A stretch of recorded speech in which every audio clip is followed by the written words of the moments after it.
Welcome to Matthew and Biblical Theology. I'm very excited. 3 weeks from yesterday, we start our class, and it's going to be a delightful journey. We're going to take one class period and look at a chapter. So there are 28 chapters in Matthew, and I wanted to start off on a good foot. So we'll dive right into Matthew chapter 1 on our first Tuesday together. So I wanted to go over the questions with you and just point out some things you might do. So let's jump into it together.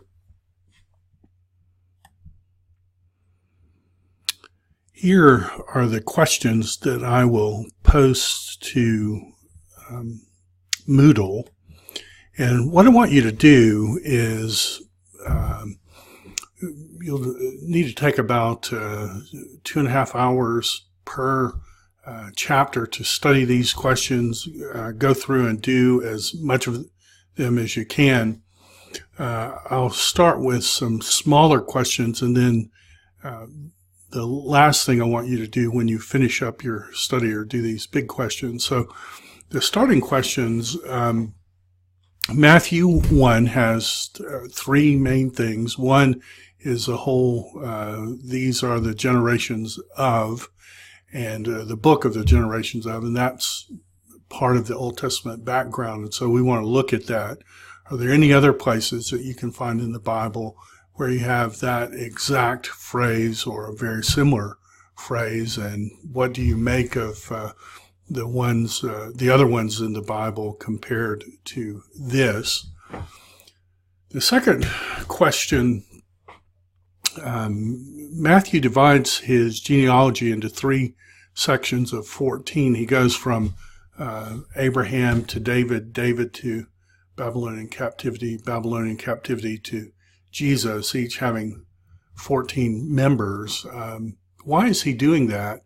And does he leave any names out to get 14? And is there a reason why there are some names that are left out? So we'll jump into that. And then we'll also talk about the virgin will conceive and bear a son, prophecy from Isaiah 7 and how that relates to Isaiah's time and how Matthew is understanding it of Jesus. And so we'll dive into all those. These discussions will take us a number of places. And so take your 2.5 hours. If you're able to read through the Greek text, read through the Greek text. When we come together, we'll look at synoptic issues in Matthew, Mark, Luke, John, but spend your time on the text. And then as you're closing out, just as a result of your study, ask the question, what's the most important thing Christ wants me to learn and apply from this passage?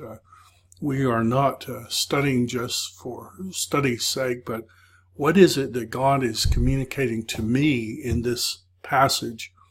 And secondly, we want to look at how Matthew understands the Old Testament. He's going to be our teacher. He's going to help us understand the Old Testament. So how is he understanding these Old Testament passages?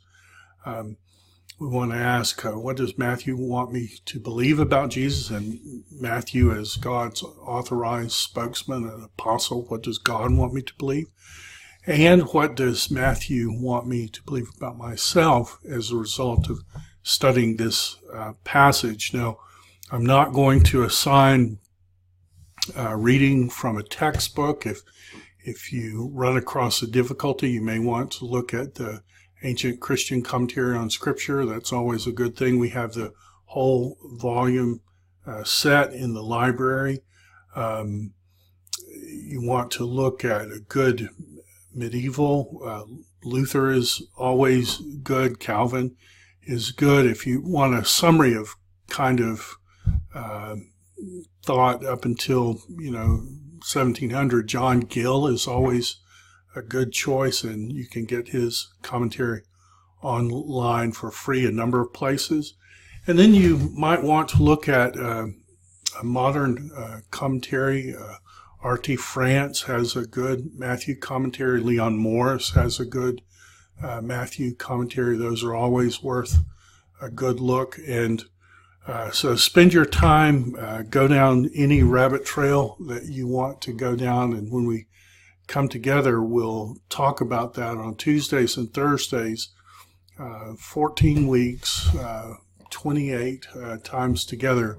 I'll do a pre-video, or try to do a pre-video for each of the classes, but I really look forward to our discussion 3 weeks from yesterday.